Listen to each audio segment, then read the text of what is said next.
સુરેન્દ્રનગર ખાતે ભાઈ બહેને એક સાથે દીક્ષાનો માર્ગ અપનાવ્યો. શતાબ્દી માંગ પ્રથમવાર સુરેન્દ્રનગર ખાતે 22 વર્ષના સુનિધિબેન તેમજ તેમના નાના ભાઈ મૈત્રમ શાહે એક સાથે સંસારની મોહમાયા છોડી મુક્તિનો માર્ગ અપનાવ્યો હતો, જે અંતર્ગત સુરેન્દ્રનગરની બજારોમાં જંગી જનમેદનીની ઉપસ્થિતિમાં વરઘોડાનું આયોજન કરવામાં આવ્યું હતું. શહેરના વેપારીઓએ પોતાના રોજગાર બંધ પાડીને વરઘોડાને આવકાર્યો હતો.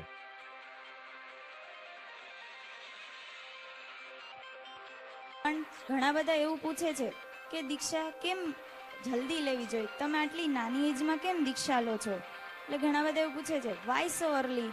તો આનો જવાબ પરમ પૂજ્ય આચાર્ય દેવ શ્રી સોમદેવ સુરીશ્વરજી મહારાજાએ અમૃત વાક્ય ટીકા ગ્રંથમાં કહ્યું છે કે જે કરવા યોગ્ય કાર્ય છે એમાં વિલંબ ના કરવો જોઈએ.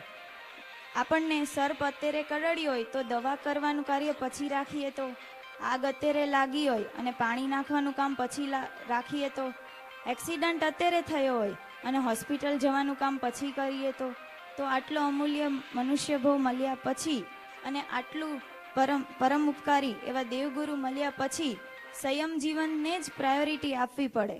જો સંયમ જીવનને પ્રાયોરિટી ના આપી તો પછી મોટો લોસ ફેસ કરવાની તૈયારી રાખવી પડે.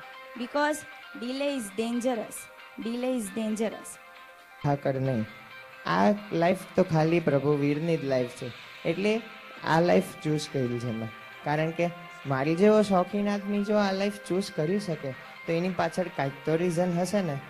બધા ખાસ પૂછે છે કે કેમ દીક્ષા, તમે આટલું ભણીને કેમ દીક્ષા લો છો? મમ્મી પપ્પા આટલું કરે છે તમારી માટે, દાદી કરે છે, કોઈ કાંઈ ના નથી પાડતું, આટલો સુખી સંસાર છે તો કેમ દીક્ષા? અને હા, ખાસ કહેવા માંગીશ, તમે લોકો અમને એવા આશીર્વાદ આપજો કે ભવિષ્યમાં જ્યારે કોઈ પણ મુમુક્ષુ આમે એમનું વક્તવ્ય કરતા હોય ને ત્યારે એક લાઈન એડ કરે કે આશીર્વાદ મળે ને તો શ્રી સુરેન્દ્રનગર સંઘ જેવા મળે.